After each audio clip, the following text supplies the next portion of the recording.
Look, anyone who has played Dead by Daylight knows that solo queuing brings a whole new level of challenge, a whole different challenge to the game, really. I don't care who you are. I don't care if you're queuing solo in red ranks, green ranks, brown ranks, or anywhere in between, really. So today, let's talk about the perfect solo queue build. And you aren't even going to need any DLC for this one. Let's get it.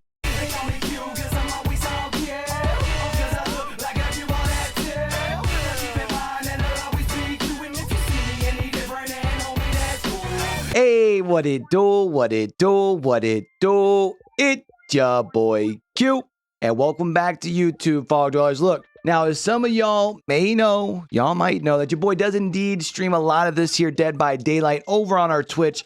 Link is always going to be down in the description below. And if you've been through, you know that your boy doesn't shy away from the solo queue experience. In fact, we do it quite a bit. So after the 5-year event, I wanted to work on a new build. I wanted to think about what would be the best solo queue build right now, especially for new players. And I think I found it. And there are absolutely no DLC perks, and there's only one teachable perk slot, which really can be rotated for a teachable from any of the survivors that you get when you first buy the game. But there's one in particular that I think really rounds out this build. But before we get into that, we are on the chase for 1,000 subs over here on YouTube, and we've been putting a lot of DBD content out here lately, so if you could do me a favor, hit that subscribe button. It would truly mean a lot to me, and if you turn those notifications on, we can get you right back here for the next video. Alright? Now, over the last couple days, I've talked with my chat a lot about this build. And first off, if you end up having a build that's different than mine that you think makes the optimum solo queue experience build, definitely feel free to put those down in the comments below.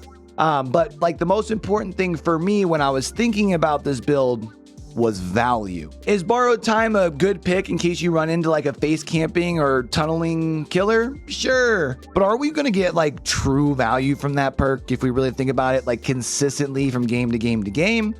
And since the answer to that was no, that's why you're not going to see it in our build today. Matter of fact, when we talk about value, we want perks that are going to basically be working for us constantly, going on in the background and giving us a lot of information every single game. And that's why we're going to start off today with Kindred. Now look, put that judgy face away. This isn't for you. You are already becoming a better looper. I know this because you've been implementing those tips that we talked about in our most recent video, from noob loops to juice loops. Card, of course, is going to be up in that top right-hand corner.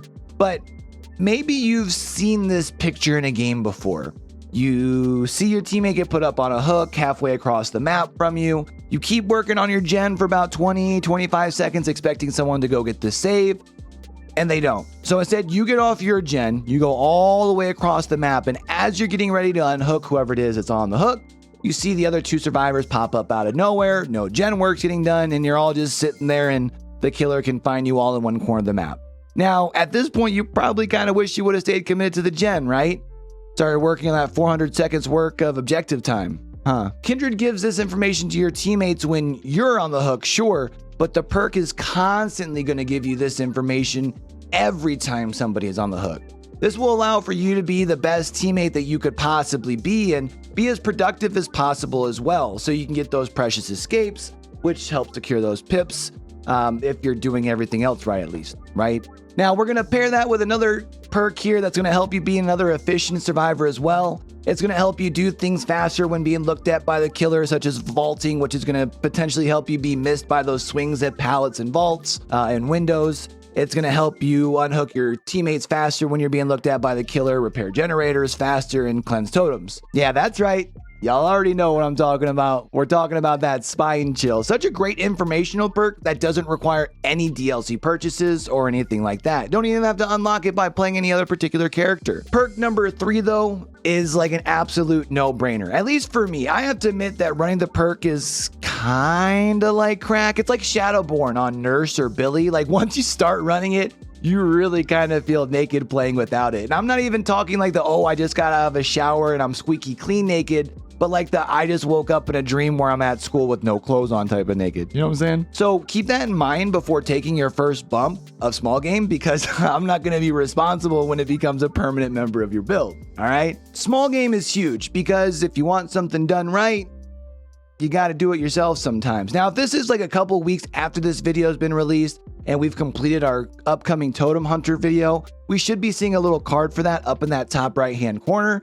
If you yourself want to become an expert Totem Hunter and we haven't released that video yet, now would be a great time to go ahead and hit that subscribe button, turn those notifications on. That way we can get you right back here when that video does drop. But small game makes it so you no longer have to worry about NOED at the end of the game, because you track not only the totems that you crack, but also tracks the bones that are cleansed by your friendos as well. But small game, it is going to be your best friend when it comes to tracking down ruins, since even red rank random teammates would rather just attempt to gen rush through a ruin instead of taking 2 minutes to find it throughout the map.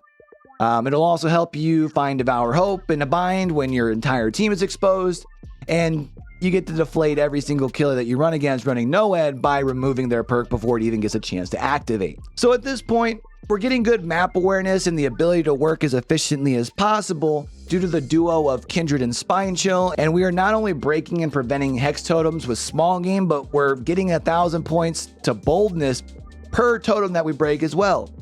Easy pips, baby.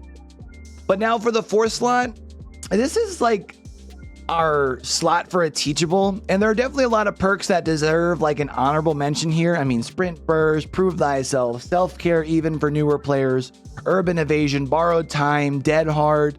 Basically, if you haven't caught the trend, what I'm saying is that you can use a Teachable for basically any starter survivor that doesn't come with any DLC into this 4th slot, and you've got a relatively decent build. But remember, at the beginning of the video, we talked about value and the importance of getting value when we are putting this like whole build together in the first place, right? And for that reason, our 4th and final perk slot will require you to level up Jake, who already comes with the base game, up to level 30. And that's Iron Will. Iron Will allows injured players to sneak away or stay hidden in dangerous situations at tier 3 because grunts of pain are reduced by 100%, making you basically silent. This makes you harder to track at loops when line of sight is broken, which means chases are lasting longer and buying your teammates valuable time, or even allowing you to win more chases, which is going to get you more points and more pips. But I am curious though. I want to know what y'all think of our ultimate solo queue build here. Do you like it? Have you gotten a chance to try it in game yet? Do you think you have an even better solo queue build? And if so, feel free to let me know down in the comments below. And since you've made it this far in the video, do me a huge favor, hit that like button if you could. That's going to help us out with that good old algorithm and put our content in front of more people. And as I did say before earlier, we are on that chase for 1,000 subs. Would really mean the world to me if you can hit that subscribe button, turn those notifications on. That way you can catch you right back here for the next video. Alright. Until next time though, for real, with everything crazy going on in the world today, be true, be you, be sincere, game hard and love harder. It's your boy Q, signing out. If you ain't show something, you just don't wanna be. You wanna be me, but you will never be as fresh as see you.